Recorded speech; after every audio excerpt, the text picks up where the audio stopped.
सरकार के द्वारा बनाए गए कानून से देश का किसान नाराज है। वहीं कड़कड़ाती ठंड में दिल्ली के आसपास लाखों किसानों ने पिछले एक माह में कानून रद्द करने की भी मांग को लेकर डेरा डाल रखा है। आज गणतंत्र दिवस के उपलक्ष्य पर किसानों ने दिल्ली में ट्रैक्टर रैली निकाली। सोलन में आज किसानों की मांगों के समर्थन में वाहन रैली निकाली गई। रैली में ट्रैक्टर, दो पहिया वाहनों सहित सैकड़ों कार चालकों ने भी हिस्सा लिया। सोलन सब्जी मंडी से शुरू हुई इस रैली को किसान संघर्ष समिति के अध्यक्ष मनोज वर्मा ने हरी झंडी दिखाकर रवाना किया। यह रैली सोलन सब्जी मंडी से शुरू होकर चंबा घाट पुराने बस स्टैंड से होते हुए बाईपास से सब्जी मंडी में समाप्त हुई। अतुल भारद्वाज और मनोज वर्मा के मुताबिक सोलन और शिमला के युवाओं ने किसानों के समर्थन में इस रैली में हिस्सा लिया था। किसानों पर पूरे देश की इकोनॉमी टिकी हुई है और किसानों का सहयोग करना हम सबका फर्ज है। किसानों के साथ जो उनके साथ अत्याचार हो रहा है और उनका जो आंदोलन चल रहा है उसके समर्थन में आज कार फ्लैग रैली करेंगे। हमारे गणराज्य को 70 साल पूरे हो चुके हैं, हमारे संविधान को लागू हुए 70 साल हो चुके हैं और हमारी जो अभिव्यक्ति की आज़ादी है, जो हमारे संवैधानिक अधिकार हैं, उनकी रक्षा करना आज बहुत ज़्यादा ज़रूरी है। इसमें अधिवक्ता भी शामिल है, किसान परिवारों के किसानों के बच्चे, किसान खुद भी शामिल है और बाकी जो नॉर्मल युवा हैं, छात्र हैं, वो लोग भी इस रैली में शामिल है। ये ट्रैक्टर रैली की तस्वीरें सिंघू बॉर्डर की नहीं बल्कि पांवटा साहिब की है। इस वक्त जो आप तस्वीरें देख रहे हैं ये सिंघू बॉर्डर की नहीं है। हम आपको फिर बता रहे हैं कि ये पांवटा साहिब हिमाचल प्रदेश की है। यहाँ किसानों ने कृषि कानून के खिलाफ ऐतिहासिक रैली आयोजित की। रैली में क्षेत्र के हजारों किसान और सैकड़ों वाहन पहुंचे। आप तस्वीरों में साफ देख सकते हैं कि शहर के 3 तरफ से किसान पांवटा पहुंचे और बद्रीपुर चौक से विशाल रैली शुरू हुई। रैली में बच्चों और युवाओं ने भी हिस्सा बड़ी संख्या में लिया। प्रदर्शनकारी किसानों ने कहा कि यह क्रांति की शुरुआत है। लोग केंद्र सरकार के कृषि कानून से नाराज है। यही वजह है कि कानून के खिलाफ इतनी बड़ी संख्या में लोग सड़कों पर निकले हैं। किसानों ने स्पष्ट कर दिया है कि जब तक कृषि कानून वापस नहीं होगा, आंदोलन उनका अब नहीं रुकने वाला। रैली निकाली गई कोटा के किसानों के द्वारा और यह आंदोलन किसी भी पार्टी से संबंधित नहीं था। फाइट फॉर राइट कमेटी के अंतर्गत ये रैली निकाली गई है और यहाँ पर किसानों का आज बहुत बड़ा हजूम इकट्ठा हुआ है। उम्मीद से बढ़कर किसान सड़कों पर उतरे हैं अपने हकों के लिए, अपने हकों की लड़ाई के लिए कि ये 3 कानून, काले कानून जो केंद्र सरकार ने बनाए हैं, इनको वापस लिया जाए। वाकई तस्वीरें बेहद चौंकाने वाली, क्योंकि हिमाचल में इस तरह की अभी तक तस्वीरें नहीं आई थी। रुक कर लेते हैं नाचन का, जहां पर पंचायती चुनाव को लेकर विधायक विनोद कुमार की दखलंदाजी को समाज सेवी ज्ञानचंद चौहान ने दुर्भाग्यपूर्ण करार दिया। विश्राम गृह बासा में जारी एक प्रेस वार्ता में मुख्यमंत्री के नजदीकी माने जाने वाले ज्ञानचंद चौहान ने साफ कर दिया कि इस बार के पंचायती चुनाव में विधायक विनोद कुमार ने कई पंचायत उम्मीदवारों के अलावा उनके साथ भी भीतरी घात किया है, यानी कि भीतर घात हुआ है। ये बात मानी जा रही है और वो ताल ठोके कह भी रहे हैं।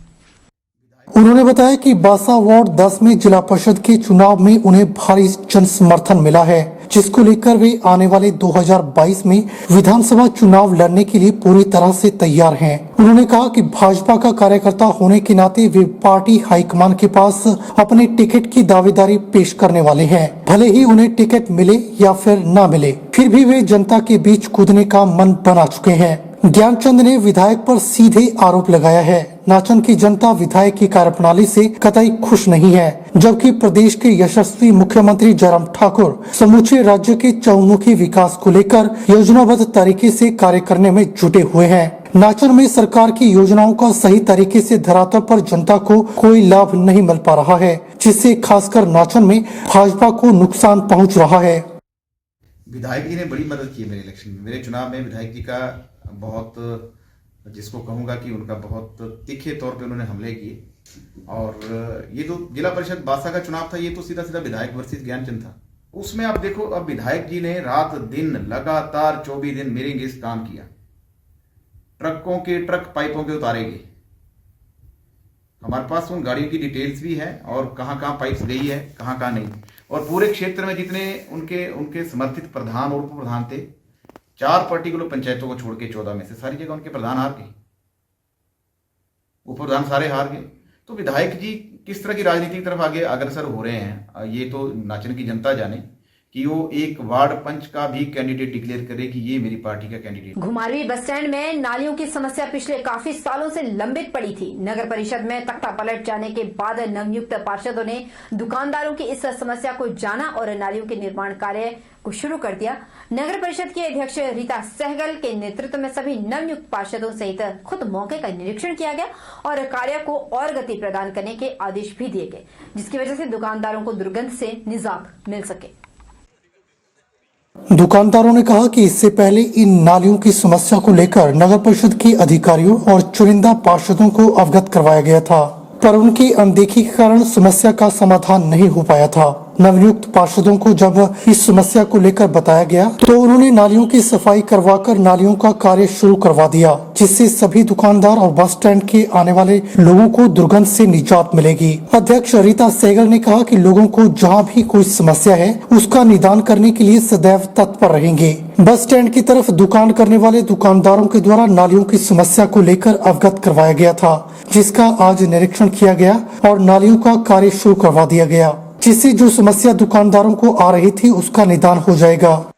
ये काफ़ी समय से इसकी जब हम नए बने तो इसकी मांग आई भाई इसको सुचारू रूप से चलाया जाए, और नालियाँ बहुत गंदी थी और यहाँ प्रॉपर बनी नहीं थी। हमने बनते ही संज्ञान लिया, लोगों ने हमें बताया भाई ऐसी दिक्कत है, और उसके बाद हमने इस कार्य को शुरू कराया गया। पंचायत समिति नूरपुर के अध्यक्ष पद के चुनाव को सर्वसम्मति से संपन्न किया जाए। जिला कांग्रेस अध्यक्ष एवं नूरपुर के पूर्व विधायक अजय महाजन ने पत्रकार वार्ता के दौरान यह बात कही। इस बार उक्त पद अनुसूचित जाति के महिला वर्ग के लिए आरक्षित है, जिसमें उक्त वर्ग की 3 महिलाएं जीत कर आई है। कांग्रेस पार्टी ने निर्णय लिया है कि उक्त चुनाव में कांग्रेस कोई प्रत्याशी खड़ा नहीं करेगी। पंचायत समिति सदस्य अपने विवेक पर जिस भी महिला के पक्ष में फैसला लेंगे, कांग्रेस समर्थित बीडीसी उनका समर्थन करेंगे। और मैं नूरपुर के मतदाताओं का धन्यवाद करना चाहता हूं कि उन्होंने कांग्रेस विचारधारा के अधिकतर प्रधानों, उप प्रधानों, वार्ड मेंबर्स को जिता के भेजा, और उसके अलावा जो और कांग्रेस विचारधारा के कैंडिडेट्स थे जो चुनाव नहीं जीत सके और बहुत अच्छी लड़ाई लड़ी, उनको भी मैं मुबारकबाद देना चाहता हूँ। श्री राम जन्मभूमि मंदिर निर्माण निधि संपूर्ण अभियान का आयोजन बिलासपुर घुमारवी नैना देवी से लेकर बिलासपुर के लुहलुंग घाट तक शोभा यात्रा निकालकर इस कार्यक्रम का आयोजन किया। वहीं राम भक्तों को संबोधित करते हुए किस्मत कुमार प्रांत कार्यवाहक आरएसएस ने कहा कि सभी राम भक्तों, सभी हिंदू परिवारों को मंदिर निर्माण के काम से जोड़ने के लिए एक संपूर्ण निधि अभियान के आरंभ हिमाचल प्रांत के माध्यम से बिलासपुर में शोभा यात्रा निकालकर इसकी शुरुआत की गई। उन्होंने कहा कि कोई भी घर ना छूटे, कोई भी दूर दराज का क्षेत्र ना छूटे, कोई भी बाल गोपाल ऐसा ना छूटे जिसको भविष्य में ऐसा सोचने का अवसर मिला कि भगवान श्री राम के जन्म स्थान पर राम मंदिर निर्माण में उनका कोई भी योगदान नहीं है। वहीं राम भक्तों को संबोधित करते हुए किस्मत कुमार ने कहा कि सभी राम भक्तों, सभी हिंदू परिवारों को मंदिर निर्माण के काम से जोड़ने के लिए एक समर्पण निधि अभियान का आरंभ हिमाचल प्रांत के माध्यम से बिलासपुर में शोभा यात्रा निकालकर इसकी शुरुआत की गई है। उन्होंने कहा कि कोई भी घर न छूटे, कोई भी दूर दराज का क्षेत्र न छूटे और कोई भी बाल गोपाल ऐसा न छूटे जिसको भविष्य में ऐसा सोचने का अवसर मिले कि मेरा भगवान श्री राम के जन्म स्थान पर राम मंदिर निर्माण में योगदान करने से कहीं छूट तो नहीं गया। उन्होंने बताया कि हम सबको मिलकर श्री राम मंदिर के चरित्र को आने वाली पीढ़ियों को जीवित रखने के लिए तथा भारत के भविष्य के प्रेरणा केंद्र के लिए कुछ न कुछ करने का अवसर प्राप्त हुआ, जिसमें काफी संख्या में लोगों ने अपना सहयोग दिया है। वहीं लोगों के द्वारा श्री राम मंदिर निर्माण के लिए छोटे बच्चों से लेकर बुजुर्गों तक पूरा सहयोग कर रहे हैं। आज श्री राम जन्मभूमि तीर्थ न्यास क्षेत्र की ओर से संपूर्ण देश में एक सभी राम भक्तों को, सभी हिंदू परिवारों को उस मंदिर निर्माण के काम से जोड़ने के लिए एक समर्पण निधि अभियान का प्रारंभ अपने हिमाचल प्रांत में भी प्रारंभ हो गया है। आज बिलासपुर जिला ने आज इस शोभा यात्रा के माध्यम से समाज में एक जागरूकता की दृष्टि से कोई घर ना छूटे, कोई दूर दराज का क्षेत्र ना छूटे, कोई बालक गोपालक ऐसा ना छूटे कि जिसको भविष्य में ऐसा कभी सोचने का अवसर मिले कि मेरा भगवान श्री राम के जन्म स्थान पर मंदिर निर्माण में योगदान करने से मैं कहीं चूक तो नहीं गया। उधर नूरपुर में भी श्री राम जन्मभूमि मंदिर निर्माण हेतु निधि समर्पण अभियान के तहत एक विशाल शोभा यात्रा का आयोजन किया गया। शोभा यात्रा का आयोजन चौगान मैदान से आरंभ हुआ और शहर के बीच से होता हुआ न्यासपुर बस स्टैंड पर खत्म हुआ। इस यात्रा में हजारों की संख्या में राम भक्तों ने इकट्ठा होकर इस शोभा यात्रा की शोभा बढ़ाई। यात्रा में वन, युवा सेवा एवं खेल मंत्री राकेश पठानिया भी मौजूद रहे, जो श्रद्धालुओं के साथ जय घोष के नारों के साथ सबका उत्साह बढ़ाते हुए नजर आए। वहीं विश्व हिंदू परिषद राष्ट्रीय स्वयंसेवक संघ के द्वारा आयोजित संगठनात्मक जिला नूरपुर की इस शोभा यात्रा में विश्व हिंदू परिषद के प्रांत अध्यक्ष लेखराज राणा मुख्य अतिथि के रूप में उपस्थित रहे। वहीं विभाग सर संचालक डॉक्टर सुरेंद्र, जिला संचालक अशोक और राम मंदिर अभियान जिला संयोजक उदय पठानिया भी इस शोभा यात्रा का मुख्य चेहरा रहे। इस विशाल शोभा यात्रा से पूरा नूरपुर शहर भगवा रंग में रंगा हुआ नजर आया। श्री राम के नारों से गूंजती यह शोभा यात्रा जब न्यासपुर बस स्टैंड पहुंची तो वहां पर संचालकों के द्वारा श्री राम और शिव पार्वती की सुंदर झांकियों का मंचन भी किया गया। प्रांत अध्यक्ष लेखराज राणा ने राम मंदिर को गिराने से लेकर बाबरी मस्जिद बनाने और उसके बाद बाबरी मस्जिद को ढहाने तक का इतिहास सभा में उपस्थित राम भक्तों के सम्मुख रखा। लेकिन अब 25 जनवरी से पूरे प्रदेश के अंदर इस प्रकार के आयोजन, एक जन जागरण, ताकि प्रत्येक घर तक हमने पहुंचना है। हिमाचल प्रदेश के अंदर हमने एक लक्ष्य रखा है कि 13 लाख परिवारों तक पहुंचना है।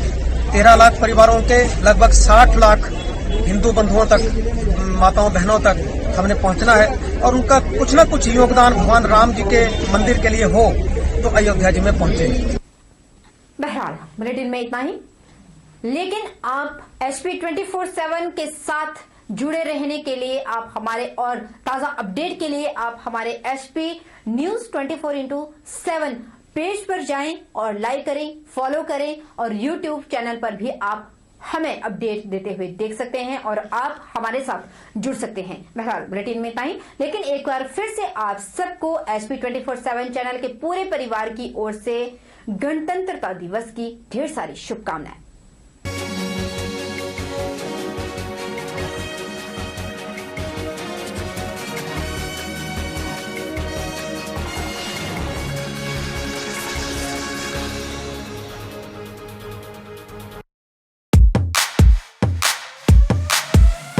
Ragging canteen lecture hall, sub updated on my wall. Tracking music पहला प्यार, सब कितना मस्त है यार, सब कितना मस्त है यार. First time bruising, first night party, must है life, just be a bit naughty, just be a bit naughty. Yeah. Sheena Meena so hardy. Yeah. Whoa, I'm so naughty. Yeah. Whoa, I'm so naughty. Naughty. Naughty. Naughty.